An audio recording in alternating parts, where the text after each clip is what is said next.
Good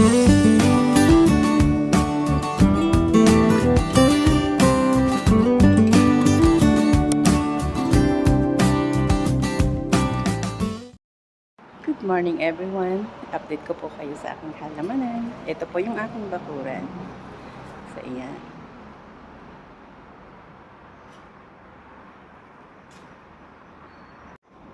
Good morning everyone. Ayan, update ko lang po kayo. Ayan po ang ating kamatis. May mga bulaklak na po siya. Ayan. Kung makikita nyo, dami na niyang bunga. Ayan po, mayroon din tayo dyan sili. Ayan. Ang aking sili hindi siya gaano nag-go. Mas nag-focus kasi ako sa kamatis. Kasi yung kamatis palagi po namin ginagamit. Tapos hindi, nagkataon kasi na medyo busy ako noon. Time na yan. Hindi ako nakapaglipat agad. So late ko nang naitanim yung ating sili. So nakabukod pa yung ating sili. Dito yung ating kamatisan. So, ayan po. Update lang po sa ating bakuran. Ito naman yung ating kangkong pinutulan. Narvest namin nung nakaraan yan. So, ayan. May kamatis pa rin po yung nakatanim. Medyo may takip lang siya. Kasi, baka kasi puntahan ng mabait na pusa. Kasi yun po ang naninira ng aking mga halaman.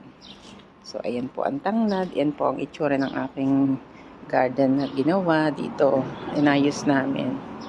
So, ayan yung tanglad. Marami din kaming tanglad. Ayan po. Ang aking halamanan. Binago ko na rin po. Inayos ko nung mayroon akong oras. Binago ko siya. So, ayan. Ang ating bonggabilya. Napakataas na. Sumampay na siya sa bakod. Diba? Maganda siyang tingnan kapag kabulaklakan. Ayan po. Yan puno ng ipil na pinutulan na hanggang sa namatay na siya. Kasi talagang gusto ko sa kanyang mamatay. Kasi siya yung nagbibigay ng basura palagi dito sa aming paligid. At yung aming malunggay, pinutulan na namin kasi masyado ng mataas para sumuloy siya ng bago. Bali, ilan po yung aming puno ng malunggay. Yan. Lahat pinudpud namin. Bali, 3 puno. Yan yung pangalawa. Tapos, ito naman yung isa. Yan. Talagang pinudpud namin para sumuloy ng maganda at saka mapabalang. Kasi pag mataas siya, hindi namin siya maaabot. So, ayan po ang bakuran ko. Ito, may sangga siya para yung nakatanim namin na pipino, ayan po. Pipino yan. Kaya lang, walang kasiguraduhan kung tutuloy siya. May bulaklak siya. So, ayan guys. Ito naman yung aking bonggabilya na maliliit po yung bulaklak. Ayan guys, maliit yung bulaklak niya. Para siyang cotton kapag madami. So, ayan po.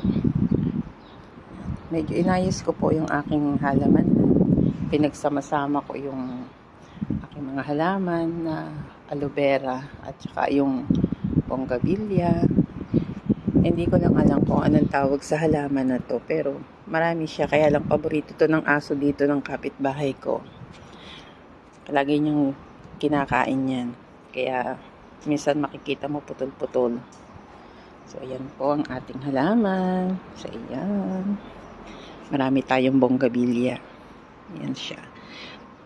Napakatagal ko ng halaman po nito. Bali, siguro may 10 years ko na po itong halaman. Yan po. Nasa sapasong malaki siya. Napakabigat. So, ayan naman ang iba. Ito naman ang kulay niya. Iba yung kulay niya. Bali, 2 klase po ang kulay nito. Pinagsama ko yung 2 puno na buhay naman. So, ayan. Itong iba, na bonggabilya, maliliit din po ang bulaklak niyan. Ito naman yung aking aloe vera. Ayan, marami akong aloe vera dito.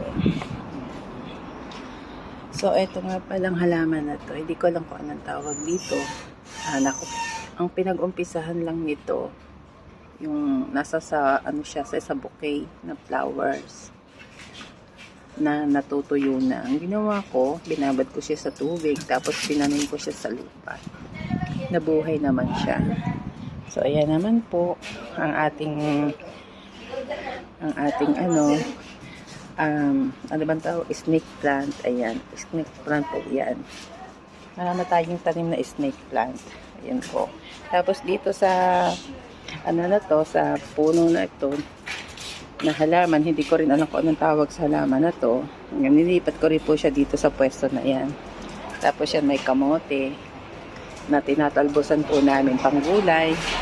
At ito naman po yung halaman. Ayan siya. Yan ang aking snake plant. Tapos yan din po. Hindi ko alam po anong tawag sa halaman na yan. Tapos yan po. Talbosan din namin. Kamote din po yan. Talbos ng kamote. At dito may tinanim din po ako na sili. So ayan, may sili na po dyan. Kaya lang, yan, may sangga siya kasi baka mapuntahan po siya ng pusa. Yan po ang sili. Binukod ko siya ng lugar dito.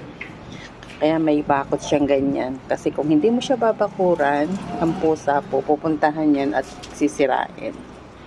Kaya, kung makikita niyo yung aking halamanan, ganyan. Marami siyang nakaharang. So, ito naman yung aking binata. At talaga namang kung saan ka naroon, lagi na nakasunod siya. So, ayan. Update lang po kayo sa aking mga halaman. Sana nagustuhan ninyo yung aking mga halaman na i-share ngayong araw.